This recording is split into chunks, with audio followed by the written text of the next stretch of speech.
If you do certain things, you will be ridiculed. But most of the time, nobody has any time to think about you, to make judgments about you, to ridicule you. They don't have time, they're busy with their own stuff, you know. If they get a minute, they're… where are they looking at you? They're not even looking at you anymore. So, you don't bother.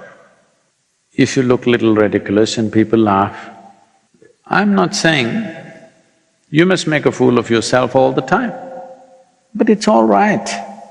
Once in a way, to make a fool of yourself is very human. You're always super correct. This is a little bit of a problem.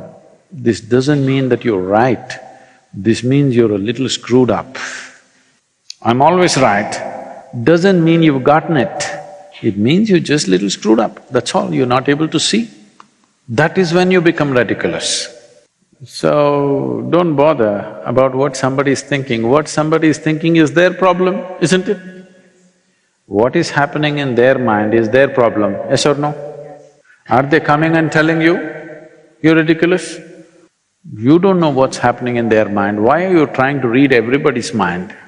You must be concerned, what is the quality of your mind? Don't worry about the quality and content of other people's minds. It's not worth it, I'm telling you. Exploring other people's mind, it's not worth it, there's nothing really worthwhile. If you concern yourself of what should happen in your mind, your life will improve. If you're concerned about what he may be thinking, what she may be thinking, you will go crazy because you don't know what's happening, it's all guesswork. Guesswork will drive you crazy on a daily basis if you do it, isn't it? So, from now on, you just look at this. If you think something is ridiculous, don't do it. If you think it's worth doing it, just do it, it doesn't matter. Somebody may think it's ridiculous. I can make fun of anything in the universe. This doesn't mean I'm against it. Instead of crying about it, at least let's laugh about all the idiotic things, what to do. It's a choice. You can see many stupid things in the world and cry about it, or you can laugh about it. Your ability to fix it is better. Not that we can fix everything, but our ability to fix something is better when we're in a laughing mode, not in a crying mode, isn't it so? So, you don't bother. If somebody laughs, you can join and laugh, you'll make friends. If you react, you will become more ridiculous. Already you've done one stupid thing, if you react to that, you will become a permanent ridicule. If you join with them and laugh, they will help you out of something that you may be doing wrong, possible. But anyway, most people are not thinking about you, sorry to disappoint you.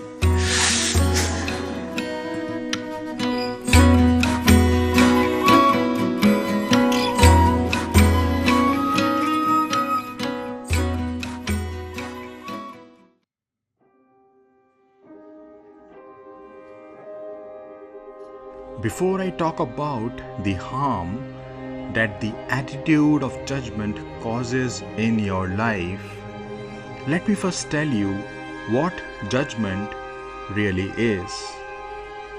Unless and until you know the true meaning of judgment, you cannot go beyond it. Unless you know the true meaning of judgment, you won't be able to remove all the labels that you have put on all the people around you. And unless you remove these labels, you cannot really know yourself as the divine conscious being. You must know that your divine nature is hidden right behind these labels. The moment you remove these labels, that very moment you experience yourself as you truly are, as the divine infinite being. These days, you can hear people say, "Hey, don't judge me," or "You are judging me, this is so unfair." They even say that you follow spirituality and you still keep judging people? This thinking pattern has become quite common these days. It will really shock you when I say that it's really destroying the moral fabric of people. Their philosophy of judgment goes like this: do anything you want, and when people say that you did something wrong, then pat comes the reply, "Oh, you are judging me." So for these people, what judgment basically means is that you allow them to do whatever they want, even if it affects the lives of other people negatively. They use it as an excuse to justify their wrong actions.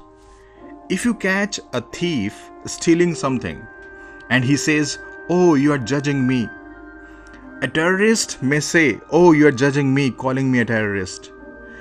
This is also wrong, and this is what people are doing, twisting the beautiful teaching of non-judgmental attitude to their own advantage. So I feel all these wrong notions about judgment should be dispelled now. Remember, there is a difference between judgment and the state of facts. Let me give you an example to clarify this difference. If a person does something which negatively affects the lives of other people, then tell him or her about the nature of his or her actions. It won't be called a judgment. It can't be called a judgment. You are just stating the facts. You are telling him or her that this is what you have done, and this is how it has affected the lives of people around you. So you just state the facts, which means you are making him aware about the reality of the situation as it exists now, without your assumptions, without your opinions, and without your beliefs. And you say that with utmost respect and not with a demeaning tone. Always remember this: how you say something is as important as what you say. When your words are filled with love and respect, then they have got great transformative power in them. The moment they fall on their eardrums, the transformation starts happening. And that transformation is very subtle. A positive change happens with these loving and kind words. But we don't really tap into it.